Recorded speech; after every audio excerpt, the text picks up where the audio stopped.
pose la première question. Mhm. Est-ce que Oda et Serran, ce sont vos vrais prénoms? Est-ce que c'est nos vrais prénoms, Oda? C'est une grande question, ça. Bah oui, c'est mon vrai prénom. Mm. Et toi? C'est mon vrai prénom aussi, tout à fait, oui. On a fait exprès de se trouver des prénoms bizarres. Avant de naître. Non, parce que vous le savez peut-être pas, on vous le dit peut-être pas à vous, mais il y a des gens qui s'en mêlent un peu les crayons. Ça va donner Serra et Odan, Serran et Fada. Bah, on n'en veut à personne parce que c'est vrai que c'est pas forcément Non, c'est vrai, les ouais. prénoms Pour les la plus petite, faciles à mémoriser, mais vous voudriez parler de l'origine de vos prénoms? pour la petite histoire, j'ai appelé Oda Yoda pendant au moins une semaine après notre rencontre. Dao aussi, tu m'as appelé. Dao, ouais. Ouais, la première fois qu'il m'a Ouais. présenté à ses amis, il m'a présenté Dao. Ça fait travailler l'ego. Hein.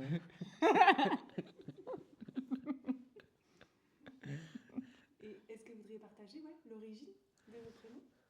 Ouais, alors l'origine, donc mon papa est palestinien, donc c'est un prénom du Moyen-Orient, Oda, et ça veut dire la guidance, celle qui montre le chemin de la vérité, celle qui guide. Voilà. C'est beau. Tu m'avais pas dit que Oda en Palestine c'était aussi fréquent que Marie? Pas en Palestine, au Liban, bizarrement. Ouais, c'est plus un prénom hyper répandu au Liban. Ok. Ouais, et c'est un peu comme Marie, ouais. Ouais, apparemment, il y en a énormément. Alors que j'en ai rencontré une en France depuis que je vis en France, donc depuis toujours. Et toi, Serran?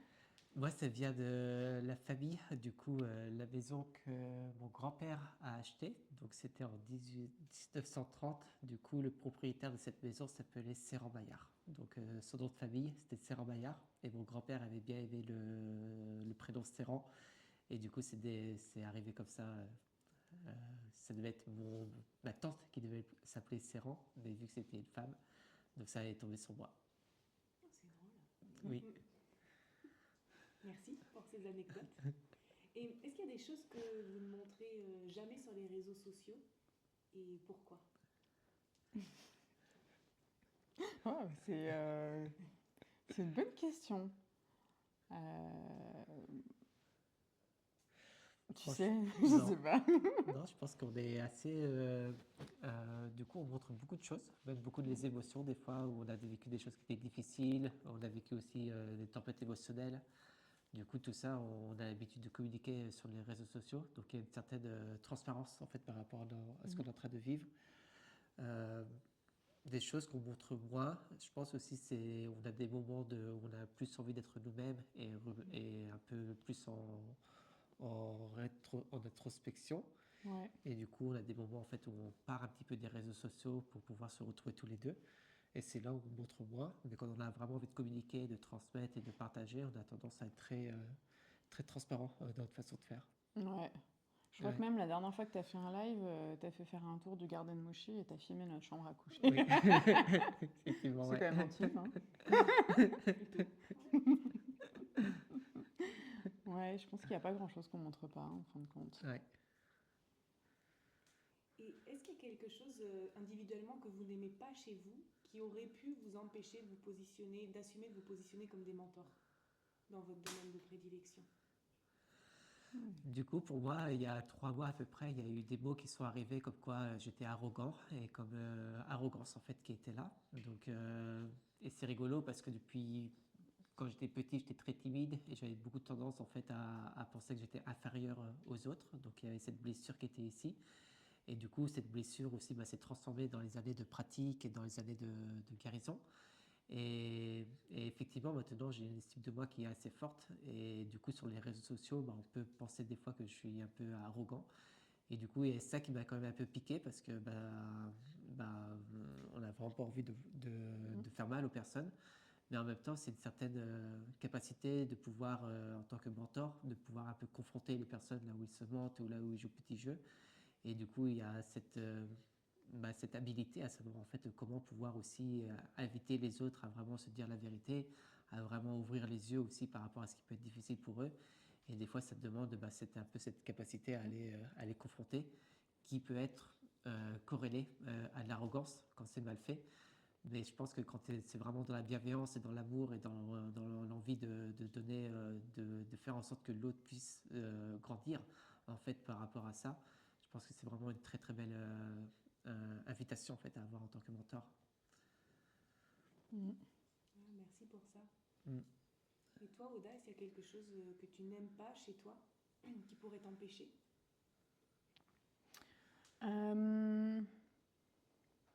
Moi, je pense que ça se situe plus sur tout le parcours que j'ai pu faire et mon historique. Toi, tes parents sont entrepreneurs, hein, Oui. il est vraiment né dans une famille d'entrepreneurs.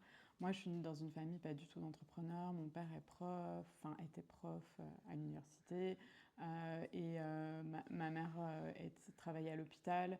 Et du coup, j'ai mis longtemps en fait à comprendre comment fonctionnait le système entrepreneurial et le positionnement à prendre. Et j'ai eu beaucoup de doutes et d'incertitudes par rapport à ça parce que je pense que j'avais eu aucun exemple dans ma famille, dans mon environnement, puisque à l'époque, quand j'ai démarré, très très peu de mes amis étaient dans l'entrepreneuriat, donc j'avais vraiment zéro exemple de réussite. Mon background, je viens du milieu artistique et dans le milieu artistique, il y a énormément de problématiques de finances, de problématiques de réussite. Et donc, j'avais ce gros bagage assez lourd de est-ce que c'est possible en fait de se réaliser, de réussir? Est-ce que c'est possible en fait de vivre de manière abondante grâce à un métier entrepreneurial? Et ça a été très lourd pour moi de réussir à déconstruire ça. Et donc je pense que ça aurait littéralement pu m'empêcher de me placer en mentor. Mais c'est vrai que ça a vraiment changé quand j'ai rencontré Serran parce qu'on a réussi à allier nos compétences, à fusionner nos compétences. Et son regard sur ce que je faisais m'a donné énormément confiance. Et donc c'est comme si tout ce que j'essayais de semer, de faire grandir, en fait, ça, ça a pu s'épanouir grâce à Serran, en fait. Donc ouais, je pense que c'est vraiment ça qui aurait pu m'empêcher. Je mets un petit blanc entre le toussement et au contraire, est-ce qu'il y a une chose que vous aimez chez vous, que vous savez être soutenante de votre réussite et voilà, des objectifs que vous réussissez à atteindre? Ouais, pour moi, ça a toujours été la spiritualité. Du coup, en fait, cette connexion avec le subtil, cette connexion aussi avec mes rêves, cette connexion avec moi-même. Du coup, pour moi, j'ai pratiqué énormément tout ce qui était le sadhana dans le yoga. Donc, le fait de se lever le matin, le fait de faire sa pratique, le fait de faire tout ce qui était les pratiques énergétiques, la méditation, les asanas. Donc, ça a été vraiment ce socle qui m'a permis de pouvoir m'asseoir en fait sur des années et aussi pouvoir me développer. Et du coup, je sais qu'aujourd'hui, énormément de notre succès entrepreneurial, ça vient aussi de cette pratique quotidienne qui est toujours présente, qui est toujours là tous les matins. Du coup, ça permet vraiment de pouvoir se reposer dedans, de pouvoir aussi me connecter à ce qui est aussi ma mission, à ce qui est mes valeurs, à ce qui est mes aspirations. Donc, c'était vraiment en fait pour moi une solidité présente et il y a ça et notre couple aussi qui a vraiment donné énormément d'envergure et d'ampleur dans notre façon moi d'entreprendre. Donc je pense que c'est les deux belles choses de l'humanité, quoi. Mais quand on est connecté aussi bien à la spiritualité et quand on a une relation épanouissante, ça aide énormément en fait à se déployer professionnellement. Ouais. Merci, c'est vrai. Et toi, Oda? Je pense que c'est une bonne question, hein. Qu'est-ce qui est soutenant pour moi? Je pense que mine de rien, mon background d'acting et de cascade, tout ça, ça m'a donné vraiment une solidité au niveau du mental et au niveau quand même de la discipline. Et c'est un vrai soutien pour pour notre développement d'activité. Aussi, le fait que je suis très entraînée à prendre la parole, ça aide énormément parce que c'est quand même un métier où on doit beaucoup prendre la parole, où on est aussi confronté, où on doit avoir beaucoup de spontanéité et, dans la prise de parole. Donc ça, c'est quelque chose qui est vraiment top. Et puis, comme je le disais tout à l'heure, hein, pareil que toi, en fait, plus, parce que notre rencontre, notre duo, en fait, pour moi, c'est vraiment... c'est comme si il y avait, il y a eu ce mix en fait crée ce qu'on crée aujourd'hui quoi. C'est notre mix à tous les deux quoi. C'est comme si en fait je pouvais enfin mettre de côté là où je suis pas bonne ou ce qui est vraiment lourd pour moi et Serran c'est vraiment fun pour lui voilà et vraiment briller dans ce qui et me focaliser sur ce que j'adore faire et là où je suis bonne et ça c'est quand même extraordinaire. Je dois avouer que c'est extraordinaire. La répartition des tâches. Ouais, Et exactement. des zones de génie. Ouais. Et tu as commencé à en parler, Oda. Est-ce que vous voudriez partager ce que vous faisiez avant le coaching professionnel et qui justement peut servir aussi aujourd'hui directement ou indirectement? Tu veux... Ouais, carrément. Du coup, moi, j'ai commencé dans une start-up quand j'avais 25 ans. Donc, c'était un stage de fin d'école de commerce. Donc, je suis arrivé à Gibraltar. J'ai travaillé dans une école de poker. Donc, j'étais aussi joueur de poker professionnel entre 20 ans, entre 18 ans et 25 ans. Du coup, c'était mon métier.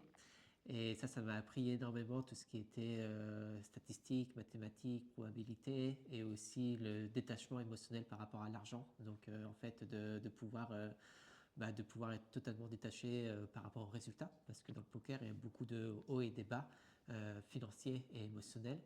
Et du coup, ça permet de pouvoir se détacher complètement de tout cet aspect émotionnel qui est lié avec l'argent. Et ça m'a énormément aidé après en tant qu'entrepreneur à pouvoir prendre des bonnes décisions qui sont en fait pas attachées aux résultats, mais beaucoup plus dans la logique et dans la réussite. Du coup, après le poker, j'ai eu le burn-out parce que je passais trop de temps à jouer au poker où j'étais 10 heures, 12 heures par jour sur mon ordinateur. La nuit. La nuit, ouais. Et là, je suis parti en voyage. Donc, je suis parti en voyage initiatique et je suis arrivé au Brésil. J'ai fait toute l'Amérique du Sud en sac à dos. Après, je suis arrivé en Asie.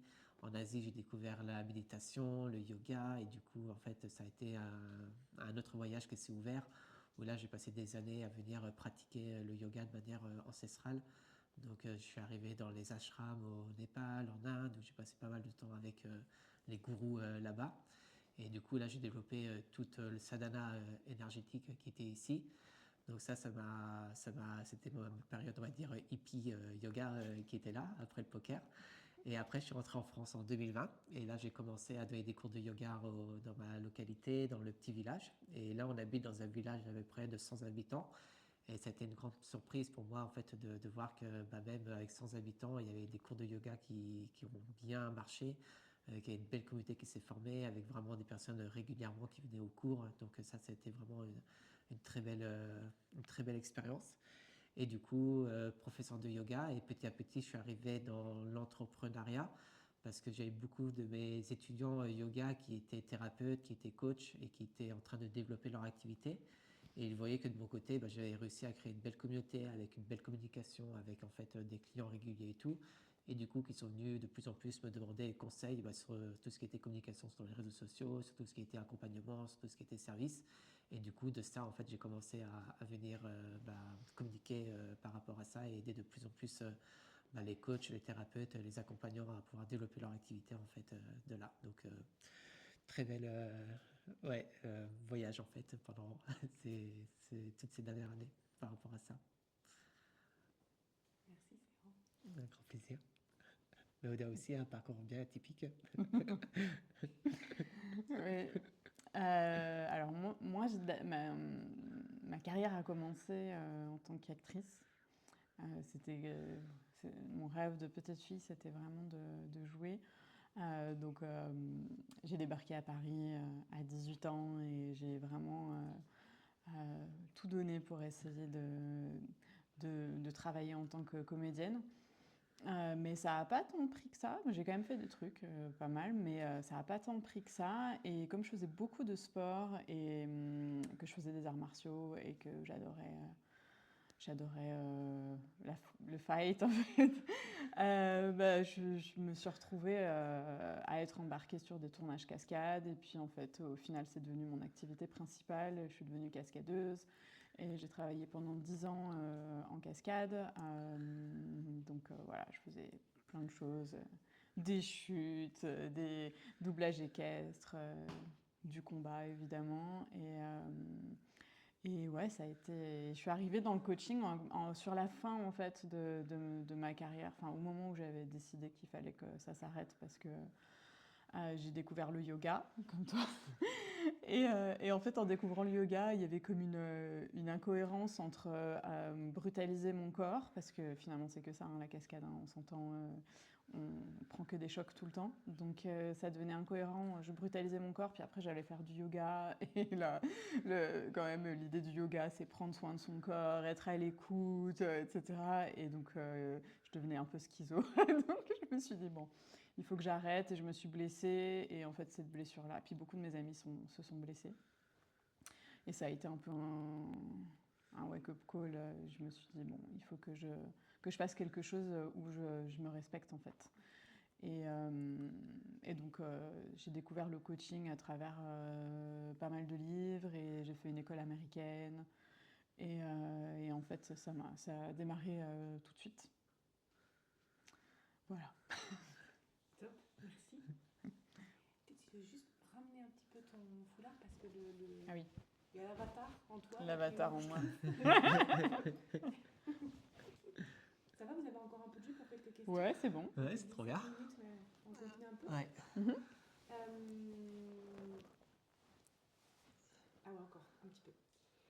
Est-ce que vous sauriez dire de quoi vous avez le plus peur aujourd'hui dans votre vie de manière générale?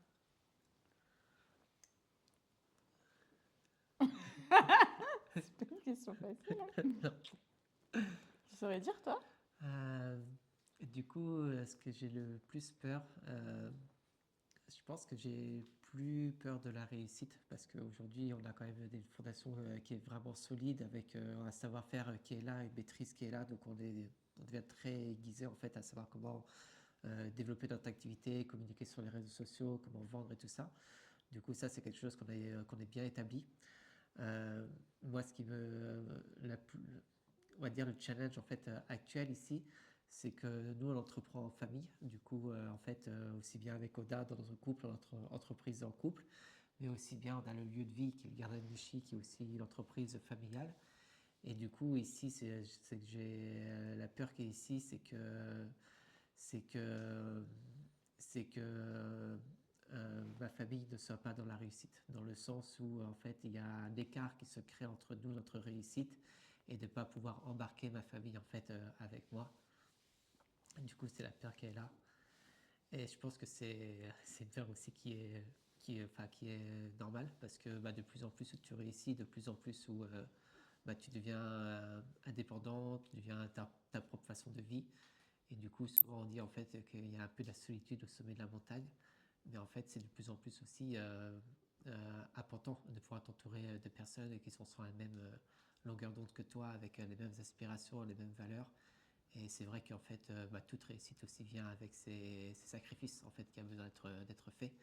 Et du coup, c'est de voir aussi comment toi, ta réussite, tu peux faire en sorte qu'elle ait un impact sur plein de vies, et que en fait, c'est une réussite collective et pas une réussite personnelle. Et aujourd'hui, c'est ça mon challenge en fait, de faire en fait que ma réussite soit une réussite collective. Merci. Merci pour ça, c'est bon.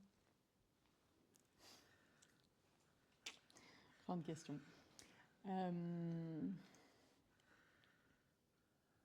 Ouais, étrangement, ça se situe pas.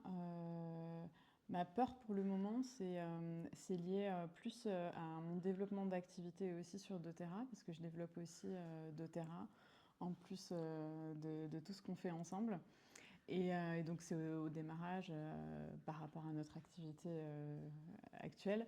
Et donc, j'ai un peu cette peur de ne pas réussir à aller aussi loin, en fait, que là où on est aujourd'hui dans notre activité, même si en soi, c'est pas grave.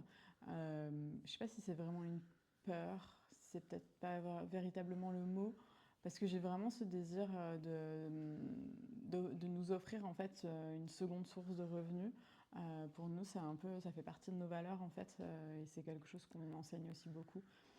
Quand on est entrepreneur, c'est important d'avoir plusieurs sources de revenus pour pas mettre tous ses œufs dans le même panier et mettre toute la pression sur son activité. Et donc c'est pour ça que j'ai décidé de développer doTERRA et aussi parce que je suis complètement en amour de cette compagnie. Mais il y a ce challenge en fait de réussir à être aussi performant en sachant que euh, Serran, il est beaucoup plus focusé sur l'accompagnement business et moi, du coup, doTERRA, on va dire que les trois quarts, je fais seule. Donc, c'est voilà, c'est le challenge de voir si je vais réussir moi, seule, à trois quarts, à performer, en fait. Ouais. Merci Tu pour vas ça. réussir, mon amour. Obligé. C'est vrai que c'est un gros challenge, quand même. Et tant qu'on est sur les challenges, qu'est-ce qui est le plus challengeant pour vous dans le fait de travailler en couple? Quand il y a une zone commune en fait qui a été mal définie, du coup on est très bons en fait tous les deux dans notre sphère de spécialité. Donc Oda sur la vente et moi sur tout ce qui est le message. Donc en fait dès qu'on a des zones qui sont bien définies, on est très très bon dessus et il n'y a aucun challenge. Mais dès qu'il y a une zone commune entre nos deux spécialités, du coup quand on a un qui commence en fait à empiéter les plates-bandes de l'autre ou que l'autre fait ça, ou qu'il y a un problème en fait qui est commun à nous deux, bah, c'est là en fait où on a les challenges par rapport à que chacun ait sa place en fait. Du coup, c'est ça aussi le challenge, c'est que dès qu'on commence en fait à perdre sa place ou ne pas avoir en fait une clarté par rapport à qui cela appartient, bah, c'est là où il y a le challenge qui s'adresse et qui se dresse. Et du coup, ça nous demande à chaque fois de requalifier, de reclarifier, de recadrer, en fait, pour être sûr que chacun est bien sur sa place et qu'elle a toute sa responsabilité, toute notre responsabilité, en fait, sur ça. Ouais, ouais, ça a été quelque chose qu'on a mis un peu de temps à définir parce que évidemment quand on a commencé de travailler ensemble, on savait pas exactement comment en fait. Donc on a testé des choses et en fait au début on essayait de tout faire tous les deux et on s'est très vite rendu compte que c'était pas possible en fait. On a tous les deux notre manière de penser, beaucoup de caractère aussi. Du coup, c'est vrai. Du coup, on s'est rendu compte que c'était beaucoup plus efficace et cohérent que chacun excelle dans sa zone de génie et qu'on n'empiète pas en fait.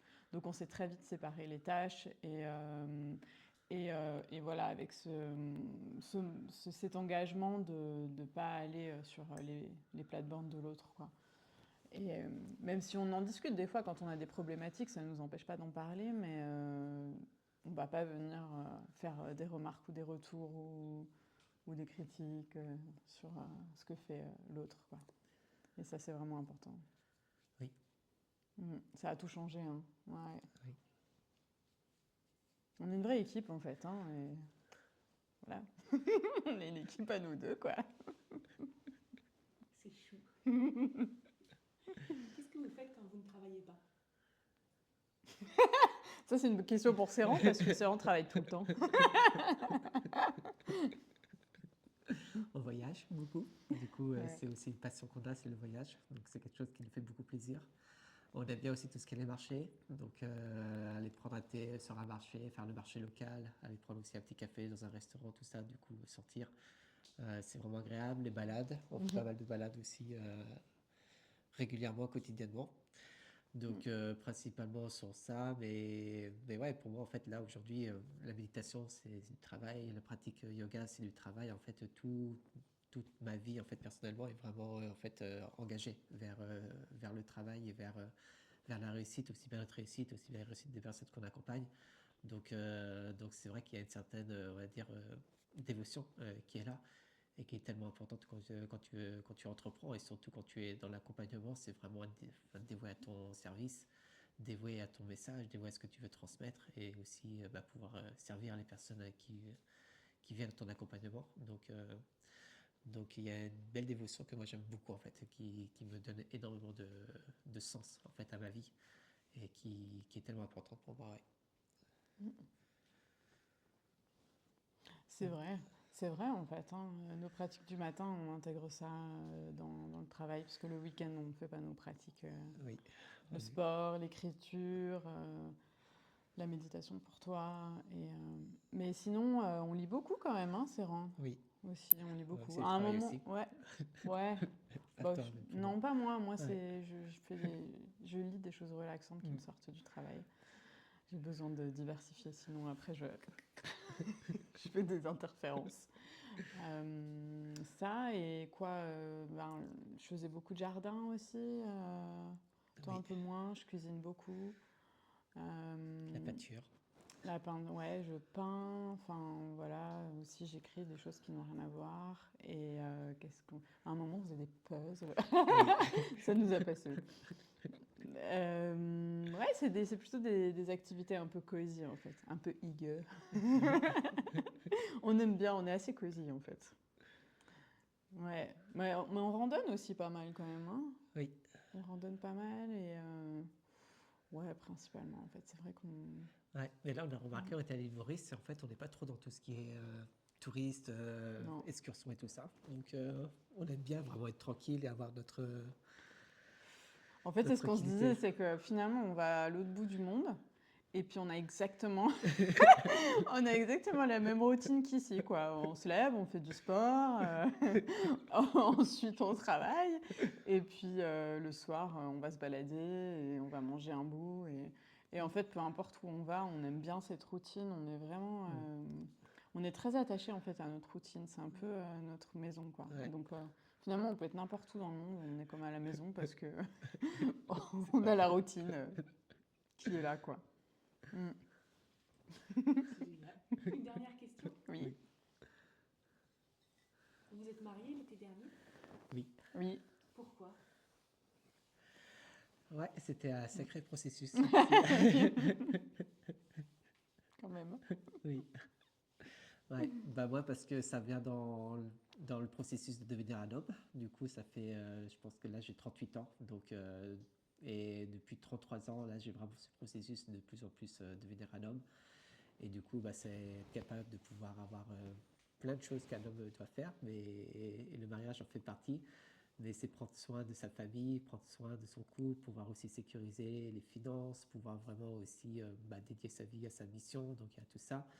Et il y a aussi en fait le fait de passer de l'enfant en fait à l'homme. C'était aussi par rapport à ma famille qui est très proche et que je vis avec eux depuis des années.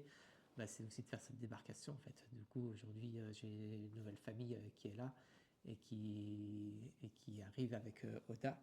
Et du coup, c'était de mettre aussi mon énergie en fait vers cette nouvelle famille avec Oda qui est là. Donc, et c'est pour ça que le mariage, pour moi, ça a été un processus qui était vraiment important énergétiquement en fait pour pouvoir poser mes vœux et mes attentions en fait vers ce nouveau futur en fait qui arrive. C'est beau. Oui. Ouais.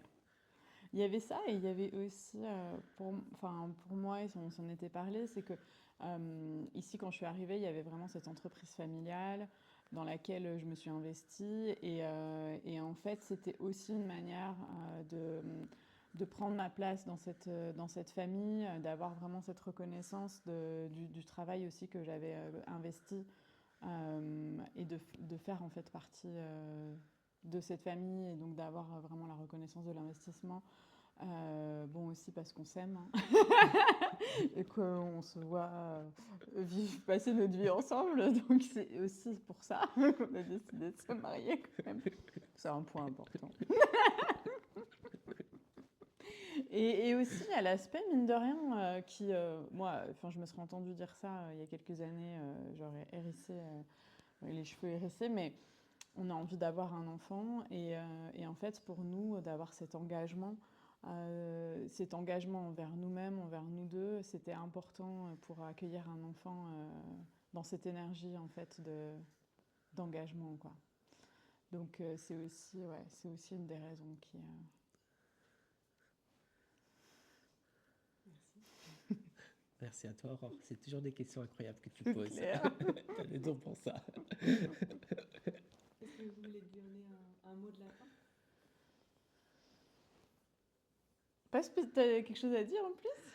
Non, pas spécialement. Je trouvais que c'était vraiment des bonnes Ouais. questions et tout. Du coup, un grand merci pour ça.